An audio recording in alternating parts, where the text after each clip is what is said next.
사랑합니다. 이 새벽에 나와 기도하는 자리는 기다림의 자리입니다. 이 기다림의 자리는 특별히 우리의 믿음이 나타나는 자리이기도 합니다. 무엇을 해 나가는 것보다 아무것도 하지 않은 채 이 버티는 기다림의 시간이 더 힘들기 때문에 우리는 이 자리에서 우리의 믿음을 발견하고 나타나게 될 것입니다. 기도하며 우리는 하나님께 묻습니다. 하나님, 이 일은 언제 끝나게 될까요? 또 어떤 때에는 이 시간이 혹시 아무 의미도 없는 것은 아닐까 하는 두려운 마음이 우리에게 생각날 때도 있습니다. 다윗의 인생이 그러합니다. 다윗은 이미 기름 부음 받았습니다. 다윗은 이미 하나님의 선택을 받은 사람입니다.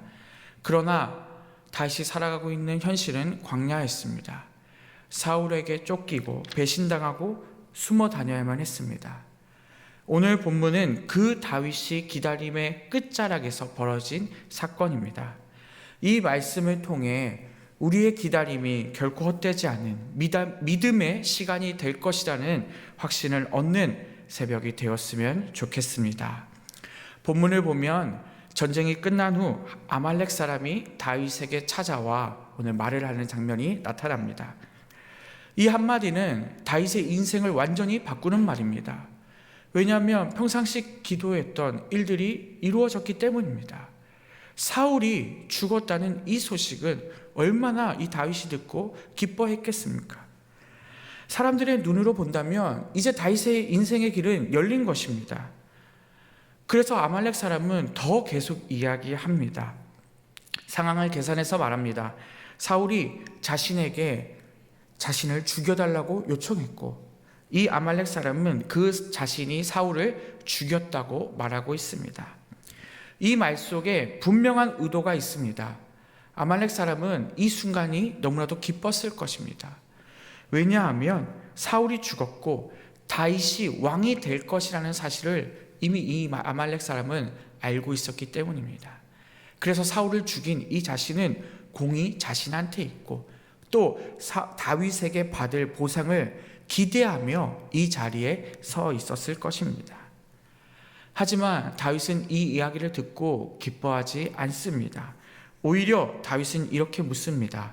내가 어찌하여 손을 들어 여호와의 기름 부음 받은 자를 죽이기를 두려워하지 아니하였느냐.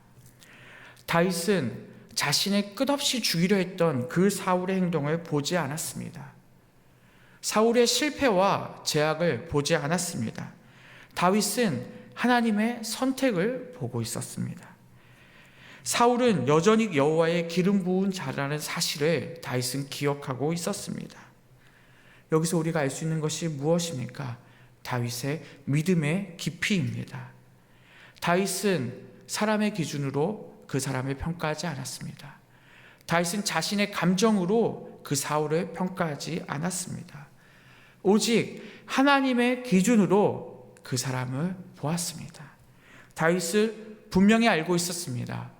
그 사울 왕을 세운 분이 하나님이라면 왕을 내리시는 분도 하나님이시라는 사실을 알고 있었다는 것입니다. 그래서 다윗은 스스로 왕이 되려고 하지 않았습니다. 오히려 그 하나님의 선택을 보고 있었고 기다리고 있었습니다. 묵묵히 하나님의 시간을 기다리고 있었다는 것입니다. 이 모습은 우리 현재를 살아가고 있는 우리에게 많은 질문을 하게 됩니다. 우리는 지금 무엇을 보며 살아가고 있습니까? 사람의 행동을 보며 살아가고 있지는 않습니까? 상황의 유불리에 맞추어 세상을 보고 있지는 않습니까? 아니면 정말 하나님의 주권을 보며 살아가고 있습니까? 우리는 그래도 어느 정도는 생각합니다. 하나님의 뜻이면 내가 조금 도와드려야지. 하나님의 일이라면 내가 앞에서 길을 닦아야지. 이 정도만 해도 기특해 보이지만 하나님 나라는 우리가 도와서 세워지는 나라가 아닙니다. 하나님 나라는 친히 하나님께서 이루어 가시는 나라임을 믿으시기 바랍니다. 하나님은 우리의 도움보다 우리의 순종을 원하시는 분이십니다. 아말렉 사람은 자신의 그 행동들이 하나님의 뜻이 이루어지면 되잖아라고 생각할 수도 있었을 것입니다. 하지만 그 아말렉 사람이 다윗을 죽이는 그 과정에서 하나님을 두려워하지 않았습니다. 반대로 다윗은 자신의 인생을 바뀌는 아주 중요한 순간, 기쁨의 순간이 될 수도 있었지만 그는 그 순간을 먼저 하나님을 두려워했습니다. 다윗에게 중요한 것이 무엇이었습니까? 하나님의 방법이었던 것입니다. 그래서 다윗은 기다릴 수 있었습니다. 기다림의 이유는 한 가지입니다. 하나님을 신뢰했기 때문입니다. 하나님을 믿고 있었기 때문입니다. 기다릴 수 있는 이유는 믿음이 있었기 때문이라는 것입니다. 다윗은 하나님이 일하신다는 그 확신이 있었기 때문에 기다릴 수 있었고, 그 순간에도 하나님을 두려워할 수 있었다는 것입니다. 우리는 어떠합니까? 이 기다림의 순간을 너무 어려워합니다. 왜냐하면 우리의 믿음이 연약하기 때문입니다. 때로는 기다림의 순간 동안 하나님이 혹시 가만히 계시고 있는 것은 아닐까? 하지만 성경은 전혀 그렇게 말하지 않습니다. 하나님은 한 번도 쉬신 적이 없으십니다. 지금도 우리를 위해 일하고 계십니다. 우리가 보기에는 아무 변화도 없는 것 같지만 하나님은 우리가 보지 못하는 모든 곳에서 이미 일하고 계심을 믿으시기 바랍니다. 다윗의 기다림은 시간 낭비가 아니었습니다. 공백의 시간도 아니었습니다. 하나님께서 다윗을 왕으로 세워가는 시간이었습니다. 왕의 실력을 준비시키는 시간이 아니라 왕의 마음을 준비시키는 시간이었습니다. 우리의 기다림도 마찬가지입니다. 하나님은 지금도 우리의 환경보다 우리의 마음을 먼저 만지고 계십니다. 그래서 이 기다림의 시간이 우리에게는 매우 중요합니다. 때로는 변화가 더딜 수도 있지만 이 기다림의 시간을 통해서 우리의 마음이 조금씩 변화될 것이기 때문입니다.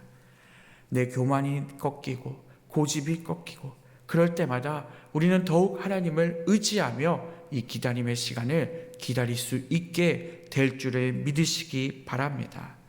이 작은 변화들이 쌓였을 때, 하나님의 때가 되었을 때 하나님께서는 우리를 감당할 수 있는 자리로 우리를 특별히 세워주실 것입니다. 사랑하는 성도 여러분, 지금 앞이 보이지 않는 것 같습니까? 그렇다면 낙심하지 마십시오. 그 자리는 버려진 자리가 아닙니다. 하나님께서 진히 일하고 있는 자리임을 믿으시기 바랍니다. 말씀을 맺겠습니다. 기다림은 실패가 아닙니다. 기다림은 하나님을 신뢰하는 가장 깊은 고백이 있는 자리임을 믿으시기 바랍니다. 오늘 새벽에 우리가 이렇게 고백했으면 좋겠습니다. 주님, 제가 앞서 나가지 않겠습니다. 주님의 시간을 믿겠습니다. 주님의 방법을 선택하겠습니다. 이 고백을 우리가 할 때 하나님은 우리와 함께 일하실 줄 믿으시기 바랍니다. 그리고 그 하나님의 때, 하나님의 방법으로 가장 선한 자리로 우리를 인도하실 줄을 믿으시기 바랍니다.